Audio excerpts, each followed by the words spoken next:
எங்கள் அண்ணன் பேர் சேகர். டிஃபன் போயிட்டு வரும்போது டிஃபன் வாங்கிட்டு வந்துக்கிறான், தண்ணி சாப்பிட்டுக்கிறான். டிஃபன் வாங்கிட்டு போகும்போது இவன் இந்த பொண்ணு இந்த நயன்தரா அது வந்துக்குது. மைமான்னு கூப்பிட்டு கிண்டல் பண்ணிக்கிறான்.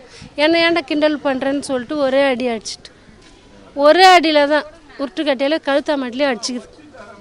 சொயிண்டு அப்படியே ஊந்துட்டுக்கிறான். ஊழ்ந்த வேகத்தில் என்ன இது இந்த கழுத்தில் இருக்கிற நரம்பு போய் கை காலுக்கு அவனால எழுந்து பேலன்ஸ் நிற்க முடியல.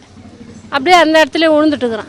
விழுந்துட்டோடனே ஆம்புலன்ஸுக்கு அங்கே இருக்கிற பசங்களாம் பார்த்துட்டு ஆம்புலன்ஸுக்கு இன்னும் அந்த அண்ணன் ஊந்து கிடக்கிறாருன்னு சொல்லிட்டு ஆம்புலன்ஸுக்கு கூட்டின்னு போய்க்கிறாங்க. ராயப்பேட்டை ஆஸ்பத்திரி கூட்டின்னு போனோடனே இவர் தண்ணி சாப்பிட்டுக்கிறாரு, நீங்கள் காலையில் கூட்டின்னு வாங்கன்னு சொல்லி திருப்பி அமுச்சிட்டுக்கிறாங்க. திருப்பி கூட்டின்னு போயிட்டு நாங்கள் கேஎம்சி கீழ்ப்பாக்க ஆஸ்பத்திரிக்கு கூட்டின்னு போனதுக்கு இந்தமாரி கழுத்து நரம்புலேயே அடிச்சிட்டுக்கிறாங்க.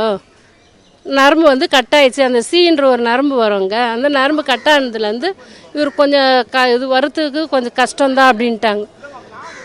நான் எப்படி இது கீழே விழுந்ததுனால அடிப்பட்டு தான் நான் கேட்டேன் டாக்டரை. இல்லை இது அடித்த மாரி தான் இருக்குது இது அப்படின்னாங்க டாக்டர்.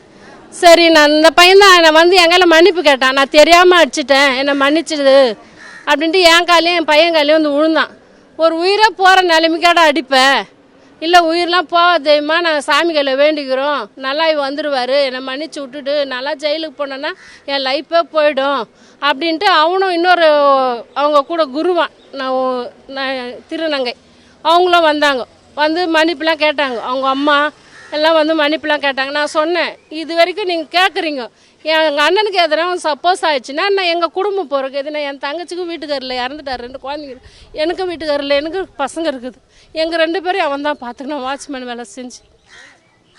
இன்றைக்கி எங்களை அனாதையாக விட்டு போய்க்கிறான். எங்கள் நிலைமை என்ன வருது சொல்லுங்க. அதான் இந்த கிண்டல் பண்ணதுக்கு தெரிஞ்சு உங்க விளாடின்னு தான் இருப்பான், எல்லாம் நல்லா விளாடி கொண்டு தான் இருப்பான். எங்கள் அண்ணன்னு தெரியாத உனக்கு, நான் தெரியாமல் அடிச்சிட்டேன்னு கேட்குறான்.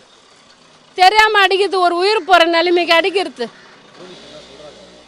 போலீஸ் என்னன்றாங்க, எஃப்ஐஆர் காஃபியில் இந்தமாரி தள்ளி விட்டதுனால பலத்த காயம் அடிபட்டுது. அந்த எஃப்ஐஆர் காப்பி வேணுமா அண்ணா கையில் அடிபட்டுச்சு அப்படின்னு சொல்லிட்டாங்க. அதே நெட்டில் போட்டு பாருமா, நாங்கள் போய் சொன்னால் கூட சொல்லிட்டு இன்ஸ்பெக்டர் சொன்னார். சரின்ட்டு என் பையன் என்ன பண்ணால் வக்கீல் கையில் கொடுத்து இந்த நெட்டில் போட்டு பார்த்ததுக்கு எல்லாருக்கும் உங்கள் அண்ணன் மேலே தான் இருக்கிற மாரி ஃபைல் பண்ணிக்கிறாங்கடா அப்படின்றாங்க. எதுக்கு இந்த மாரி பண்ணணும்?